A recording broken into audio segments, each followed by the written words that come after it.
ሰላም ቤተሰቦቼ ተመልሻለሁ ዛሬም በአዲስ ቪዲዮ። ዛሬ የምናየው የቢቲኤስን አስገራሚ የህይወት ጉዞ ነው። ቪዲዮውን ከመጀመራችሁ በፊት የቢቲኤስ አድናቂ ከሆናችሁ ቪዲዮውን VPN አብርታችሁ እንድታዩና ቻናሉን ሰብስክራይብ እንዳትረሱ እያል ወደ ቪዲዮ። እነሱ የማይታወቁ በሙዚቃው ኢንዱስትሪ ውስጥ ቦታ ለማግኘት የሚታገሉ የማይቋረጥ መሰናክሎችን፣ ውድቀቶችን፣ የዘረኝነት ንግግሮችንና ስድቦችን ከሬዲዮ ፕሮግራም አቅራቢዎች የሚጋፈጡ 7 ወጣት ልጆች ብቻ ነበሩ።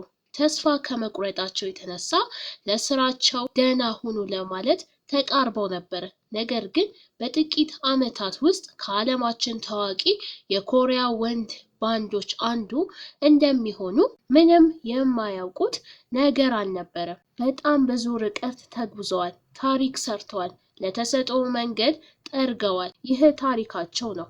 በሚሊዮን የሚቆጠሩ አድናቂዎችን በዓለም ዙሪያ የሰበሰበ በውድቀትና በስኬት በተስፋ መቁረጥ እና በድል የተሞላ የህይወት ጉዞ። ይህ የቢቲኤስ ዓለም አቀፍ ዝና እንዴት ከዜሮ ወደ ጀግና እንደመጣ የሚያሳይ ታሪክ ነው። ይህ ታሪክ ህይወትን የምትመለከቱበትን መንገድ ይቀይራል። ዝም ብሎ ታሪክ ሳይሆን ለተመልካች ሁሉ ተነሳሽነት ነው። በመላው ዓለም የብዙ ሰዎችን ህይወት የለወጠውን ይህንን አነቃቂ ታሪክ እስቲ እንመልከት። ወደ 2010 እንውሰዳችሁ። ያኔ ቢቲኤስ ምንም አልነበረም። የሙዚቃ ኩባንያዎች ቢግ ሂት ሊከስር ተቃርቦ ነበር። በእነዚህ ጊዜያት ቢግ ሂት በአዲስ ጽንሰ ሀሳብና ቢቲኤስን በመመስረት ነገሮችን ለመለወጥ ወሰነ።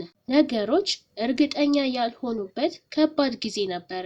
ነገር ግን ቢግ ሂት ያንን አደጋ ወሰደ። በ2013 ቢቲኤስ ስራቸውን ጀመሩ። በጣም ተደስተው ነበር። ለዚህም ተዋል። በመጨረሻም ቢቲኤስ ለመጀመሪያ ጊዜ መድረክ ላይ ቀረቡ። ይህንን እድል የተሰጣቸው ተሰጥኦ ስላላቸው ይመስላችኋል? አይደለም። እድሉን ያገኙት የሌላ ዘፋኝ ፕሮግራም ስለተሰረዘ ብቻ ነበር። ይህንን ወደ ኋላ መለስ ብሎ ማሰብ በጣም ያናድዳል። ይህ የከፋ ነው ብላችሁ ካሰባችሁ ለሚቀጥለው ክፍል ራሳችሁን አዘጋጁ። አብዛኛውን ጊዜ ቢቲኤስ በቴሌቪዥን ፕሮግራሞች ላይ ሲሰሩ ከሌሎች ትላልቅና ሀብታም ኩባንያዎች ጋር ሲነጻጸሩ ቢግ ሂት ትልቅ ስም ስላልነበረው ትርኢታቸው አይተላለፍም ነበር ወይም ይቋረጥ ነበር። ለማስታወቂያና ለፕሮሞሽን የሚሆን በቂ ገንዘብ አልነበራቸውም። የሚለብሱት ልብስ እንኳን በጣም ርካሽ ስለነበረ ብዙ ሰዎች የሌላ ሰው ሀሳብ ሰርቀዋል በማለት ይከሷቸው ነበር። በዚህም ምክንያት ልጆቹ እርቸውን ለማስታወቅ የቻሉትን ሁሉ አደረጉ። ትኬቶችን በእጃቸው ይዘው ወደ ጎዳና በመውጣት ለብዙ ሰዎች በነፃ ያድሉ ነበር። ከዚህ ሁሉ ጥረት በኋላ ስንት ሰው መጣ? 400 አድናቂዎች ብቻ። ነገር ግን ቢቲኤስ በእነዚህ ትናንሽ መሰናከሎች ተስፋ አልቆረጡም። ይህ ጅምር ብቻ ስለነበረ ልጆቹ ትልቅ ህልም ነበራቸው። በሚቀጥለው ዓመት ቦይ ኢን ላቭ የተሰኘውን ዘፈን ተለቀቀ። ቢቲኤስ በዚህ ላይ ጠንክረው ሰርተው ነበር። የትምህርት ቤት ልጅ ጽንሰ ሀሳብ በብዙ ትላልቅ ቡድኖች ዘንድ ታዋቂ ነበር እና አድናቂዎችም ወደውታል። ዛሬም ቢሆን እንደ አዲስ ይጣፍጣል። ነገር ግን ከዚህ ዘፈን ያገኙት ምላሽ በፍጹም ያልጠበቁት ነበር። አዎ፣ ይህንን ኮንሰፕት ገልብጠዋል ተብለው ተከሰሱ። ይህ አይነቱ ኮንሰፕት በኪፖፕ ውስጥ በጣም የተለመደ ስለሆነ ክሱ አስቂኝ ነበር። አንዳንድ የኪፖፕ አድናቂዎች በኢንዱስትሪው አዲስ የሆኑን ቡድን ተስፋ ለማስቆረጥ ለምን ይህንን ያህል ርቀት እንደሄዱ ያስገርማል። የከፋው ነገር ከሚዲያ የደረሰባቸው ተቃውሞዎች ሲሄዱ እንኳን አቅራቢዎቹ ስለ ሀሳብ መስረቅ ከማውራት ወደ ኋላ አይሉም ነበር። ይሁን እንጂ ሹጋ ሁኔታውን በጥሩ ሁኔታ አስተናገደው። ቪዲዮውን ቀድመን ቀርጸን ነበር፣ ነገር ግን በአጋጣሚ ጊዜው ተገጣጠመ እንጂ ያቀድነው ነገር አልነበረም ማለት። ከዚያም በኋላ ቢቲኤስ የታዋቂ ወንድ ባንዶችን ኮንሴፕትና ልብስ በመኮረጅ ታዋቂነትን ለማግኘት ሞክረዋል ተብለው በተደጋጋሚ ተከሰሱ። አንዳንዶች አርማቸውንም እንደሰረቁ በመናገር ድንበር አለፉ። ይህ በኪፖፕ ጀማሪ ለሆኑ ማንኛውም ሰው መንፈስን የሚሰብር ነበር። ነገር ግን ቢቲኤስ ወደ ኋላ አልተመለከቱም። ልጆቹ በድፍረት ወደፊት ተጓዙ። ከ2 ዓመት የመጀመሪያውን የሙዚቃ ሽልማታቸውን አሸነፉ። ቢቲኤስ እና አድናቂዎቻቸው በደስታ ሰክረው ነበር ጠላቶቻቸው እስኪመጡ ድረስ። አዎ፣ አንዳንድ ጠላቶች ቢግ ሂት አልበሞቹን ራሱ ስለገዛ ነው ሽያጭ የጨመረው አሉ። በአጭሩ ይህ ድል ለቢቲኤስ ምንም አይነት ጥሩ ስም አላስገኘላቸውም። ነገር ግን ቢግ ሂት በወቅቱ በገንዘብ እጥረት ምክንያት ሰራተኞችን ከመቅጠር ይልቅ ማናጀሮችን ለሙዚቃ ቪዲዮ ትወና ይጠቀም ስለነበረ አልበሞችን በብዛት ገዝቷል የሚለው ክስ ከእውነት የራቀና በጠላቶች የተፈጠረ አስቂኝ ወንጀል ነው። በመቀጠልም ቢቲኤስ ሴቶችን የሚያንቋሽሹ አወዛጋቢ ግጥሞች ተከሰሱ። እንደ ዋር ኦፍ ሆርሞን እና ራፕ ማስተርስ ጆክ ያሉ ዘፈኖች ግጥሞች አወዛጋቢ ነበሩ። በ2014 የወጣው ቦይ ኢን ላቭ ዘፈንም ቢሆን የሴቶችን ምርጫና ፍቃድ የሚጋፋ የሚመስል የልጅነት ግጥሞች ስላሉበት አወዛጋቢ ሆኖ ነበር። ቢቲኤስ ስህተታቸውን ከመቀበል ወደ ኋላ አላሉ። ይቅርታ ጠየቁና በይፋ መግለጫ ስህተታቸውን አረሙ። ከዚያም የሁሉም አድናቂ አይን ላይ እንባ የሚያመጣውን እጅግ አሳዛኝ ጊዜ መጣ። ጃንኩክ ፍላወር ክሩ ወደ ተባለው የመዝናኛ ፕሮግራም ሲሄድ ለሰዎቹ ሃምበርገር፣ ኮካና ስፕራይት ይዞ ሄደ። ጃንኩክ ሰጣቸው፣ እነሱ ግን ፊት ለፊት ውድቅ አደረጉበት። እንዲህ ያለውን ደግ ስጦታ መቀበል ምን ክፋት ነበረው? በቪዲዮ ላይ ጃንኩክ ሲናገር ፊቱ ላይ ሐዘን በግልጽ ይታያል። ነገር ግን ዓመታት አለፉና ነገሮች ተለወጡ። ለግራሚ የተመረጡት ቢቲኤስ ወደ ዩኪዚ ኦን ዘ ብሎክ ፕሮግራም ሲጋበዙ አቅራቢው ጆሲዮ ነበረ። ያኔ ቢቲኤስን ያልተቀበለው ያ ሰው። አድናቂዎች ይህንን በዝምታ አላለፉትም። ይቅርታ እንዲጠይቅ ጠየቁት። በብዙ ጫና ምክንያት ይቅርታ እጠይቃለሁ ከጃንኩክ ጋር ለመቀራረብ ብዬ ነው እንጂ ሌላ ሀሳብ አልነበረኝም ሲል ይቅርታ ጠየቀ። በ2016 ቢቲኤስ ዊንግስ የተሰኘውን አልበም ለቀቁ። ይህም ዓለም አቀፍ ሪከርዶችን በመስበር ለዓለም አቀፍ እውቅና አበቃቸው። ይሁን እንጂ አስደንጋጭ ነገር ተፈጠረ። የቡድን መሪው አሬም ጉዳት አጋጠመው። በጤና እክል ምክንያት በ2016 ኬፖፕ ወርልድ ፌስቲቫል ላይ መቅረብ አልቻለም። ልምምድ ላይ እያለ ከፍተኛ ህመም እንደተሰማው እና እግሩ ላይ ስብራት ሊኖር እንደሚችል ተነገረ። ምንም እንኳን ራጅ ሲነሳ ደህና ቢሆንም ለእረፍት ሲባል ኦክቶበር 1 በተደረገው ፌስቲቫል ላይ አልተገኘም። ቢቲኤስ ያለ መሪያቸው መድረክ ላይ ጥሩ ስሜት አልተሰማቸውም ነበረ። ቀጥሎ የምነግራችሁ የአዘጋጆቹን እጅግ የወረደ ሙያዊ ብቃት ነው። ትርኢቱ በሙሉ የተበላሸ ነበረ።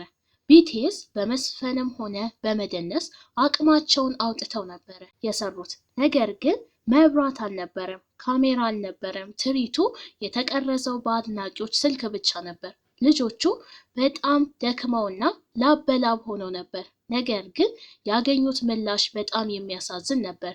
የከፋው ደግሞ ትርኢቱ በቲቪ አለመተላለፉ ነበር። ቢቲኤስ የደረሰባቸው በደል ከአዘጋጆቹና ከኔትወርክ ተጠቃሚዎች ብቻ ሳይሆን ከገዛ ማናጀሮቻቸውም ጭምር ነበረ።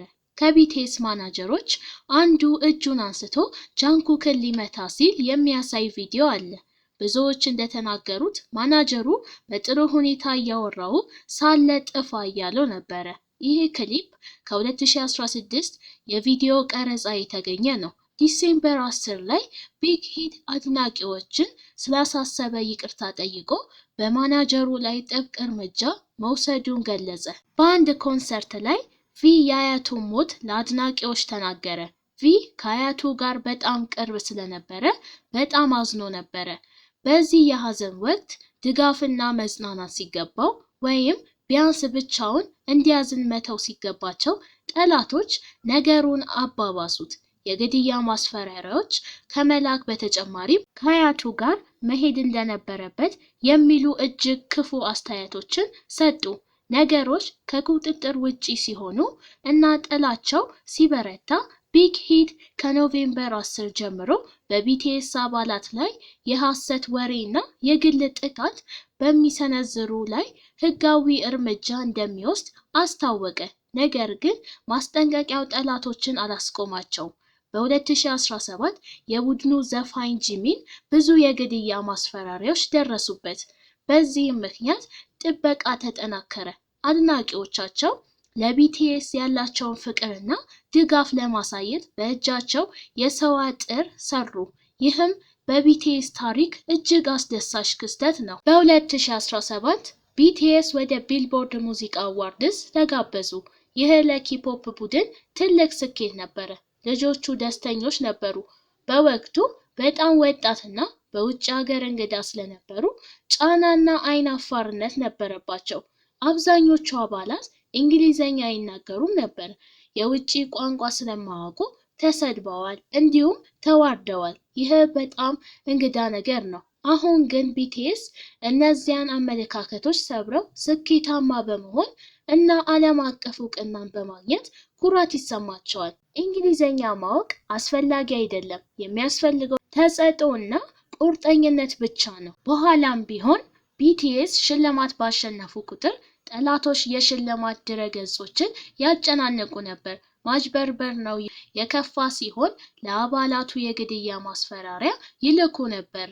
አሬም እንደተናገረው 2015፣ 2016 እና 2017 ለእነሱ በጣም ከባድ ዓመት ነበሩ።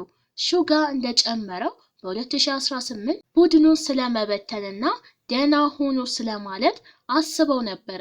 የምትወዱትን ስራ ለዘላለም ለማሰብ የደረሰባቸውን የጥላቻ መጠን አስቡት። በ2018 መጨረሻ ላይ ከቢቲኤስ አባላት አንዱ ጂሚን የለበሰው ቲሸርት ላይ ችግር ፈጠረ። ቲሸርቱ ላይ የሁለተኛ የዓለም ጦርነት የአቶሚክ ቦምብ ምስልና የኮሪያ ነፃ መውጣት ምስሎች ነበሩበት። በዚህም ምክንያት የጃፓን ቲቪ ጣቢያ ፕሮግራሞችን ሰረዘ። ቢቲኤስ ተጠየቁ። ምዕራባውያን ሚዲያዎች እና ብዙ የኢንተርኔት ተጠቃሚዎች የተሳሳቱ መረጃ አሰራጩ። አድናቂዎች ግን ዝም አላሉም። ዋይት ፔፐር ፕሮጀክት በሚል 166 ገጽ ያለውን ሰነድ በማዘጋጀት እውነታውንና ታሪኩን በማጋራት የአርሚን ኃይል አሳዩ። ቢቲኤስ ለግራሚ ሽልማት ታጭተው ነበረ፣ ነገር ግን አላሸነፉም። አድናቂዎችን ያናደደው አለማሸነፋቸው ሳይሆን ግራሚ ቢቲኤስን ለዝና መጠቀሙ ነው። ግራሚ ስለ ቢቲኤስ ትርኢት ሲያወራ ቆየ። አንድ ማቲያስ ማቱሼክ የተባለ የጀርመን ፕሮግራም አቅራቢ ቢቲኤስን ኮሮና ቫይረስ ብሎ በመጥራት ዘረኛ ንግግር ተናገረ። ለሚቀጥሉት 20 ዓመታት ሰሜን ኮሪያ መሄድ አለባቸው አለ። ታዋቂ ስቲቭ ቢቲኤስን በመደገፍ የሰውየውን ንግግር አውግዞታል። ሰውየው በኋላ ላይ ይቅርታ ቢጠይቅም ከስራው ታግዷል። በ2022 ቢቲኤስ አድናቂዎችን ያስገረመ ዜና አጋሩ። ጊዜያዊ እረፍት። አባላቱ በግል ስራዎቻቸው ላይ ለማተኮር ወሰኑ። ጃንኩክ በፊፋ የዓለም ዋንጫ ላይ ድንቅ ትርኢት አሳይቷል። በቅርብ ጃንኩክ ዶሮ ገዝቶ ጂሚን ጋር ሊበላ እንደሄደ ሲናገር አንዳንድ ሰዎች ስራ ፈት፣ አሰልቺ እና ትኩረት ፈላጊ ያሉት። እነዚህ ልጆች ለዓመታት ጠንክረው ሰርተው አልማዝ ሆነው የወጡ ናቸው። የኪፖፕ ታዋቂዎችን እንደ ሰው የምንይዝበትና የምናከብርበት ጊዜ አሁን ነው። ይህ የቢቲኤስ ጉዞ ከተስፋ መቁረጥ ወደ ድል፣ ከውድቀት ወደ ስኬት የተደረገ አስደናቂ ጉዞ ነው። እንግዲህ የቢቲኤስ ታሪክ በአጭሩ ይህንን ይመስላል። እንደወደዳችሁ ተስፋ በማድረግ የማን አድናቂ እንደሆናችሁ በኮሜንት ላይ አስቀምጡልኝ። ይበልጠኛል ለማበረታታት ቻናሉን ሰብስክራይብ፣ ቪዲዮን ደግሞ ላይክ፣ ሼር ማድረጋችሁን እንዳትረሱ እያልኩኝ ቻው ቻው።